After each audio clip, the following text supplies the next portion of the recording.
Can you believe it? The end of the year is not far away. Your opening hours might be changing, your product and service offerings might change a little bit. Now's the perfect time to have a look at your Google My Business page and make sure all that's up to date. So that's the topic of today's Tactical Tuesday.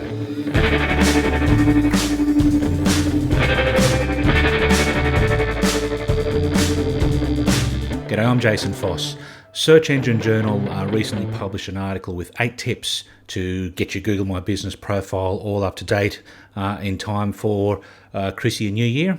So let's just step through their 8 tips now and just make sure that everything is in order. So if we scroll past this list here a little bit, step number 1, set special hours. So there's functionality within your Google My Business profile to set, extended hours if you're going to be opening a little bit later, or for the days where you'll be closed. Get in and mark them in your Google My Business profile so that when people are searching, they can see at a glance when you're going to be open or not. Step number 2, review your location information. I mean, that probably hasn't necessarily changed, but while you're in there, it's a good idea just to make sure that your address is correct and nothing has gone awry with it. Step number 3 is to optimize your product descriptions. So if you've got Christmas or New Year or other variations of products or services around, make sure that you've got those keywords in there. So if people are searching for them, there's a chance that your hat's in the ring.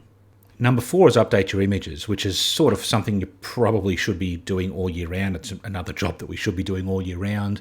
But now's a good time to just make sure that all of the photos are updated, whether it's your premises, your office space, your products, whatever the case may be. Make sure they're all current and up to date. There's a statistic on the screen here about Google My Business profiles with lots of images do outperform those with fewer images. I don't know whether it's correlation or causation, but it's a good habit anyway. I have people commenting me from time to time that they've got old images showing up in the right-hand knowledge graph sidebar there when they Google their business name. Get newer pictures uploaded, plenty of them. Number 5 relates to the interaction that the public might have with your Google My Business profile, whether it be through your reviews, Q&A, messages, those sorts of things that people can leave and write on your profile. If anybody writes you a review, good, bad, or indifferent, you should always respond to it. That's really good practice. There's a book by Jay Baer called Hug Your Haters if you'd like to read a bit more about some ways and methods to deal with that.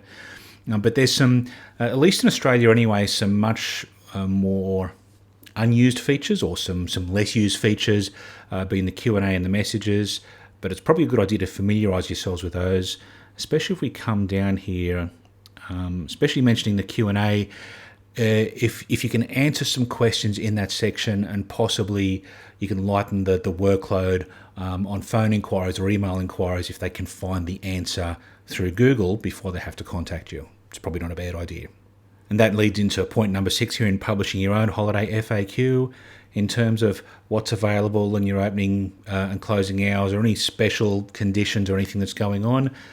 Get those in there and you make it easy for people to find that information and, save yourself answering the same question over and over again potentially. Number 7 is creating a Google post. That's a feature that's been there for a little while. It allows you to add a status update to your Google My Business profile, like a Facebook update or an Instagram update or whatnot. Now, there's no social aspect to it, like people can't leave comments or like it or share it or anything like that, but it's certainly visible if you happen to generate that knowledge graph panel at the side, and regularly updating your Google post. The jury's out about how much of an effect that has on your SEO and your rankings, but if you're adding that kind of information to Facebook or Instagram anyway, you've got the info there. It's just one more place to log in and do it. It's another, 15 or 30 seconds, probably a good habit to get into.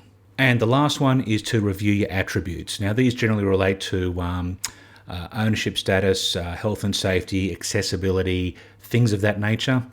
There's some predefined ones in there, but get in there and update those as fully and completely as you can, because that will help people who are looking for those sorts of attributes in businesses that they're looking to deal with.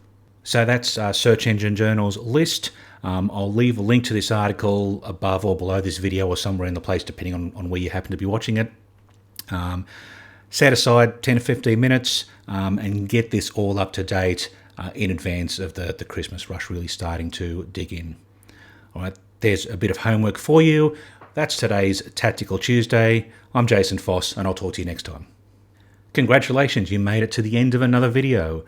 There's probably a subscribe button over here somewhere, and possibly over this side there's a couple of other videos YouTube might think you like, and there's a like button down there, of course, which, let's face it, we all want you to hit that. Thanks again for watching, and I'll see you next time.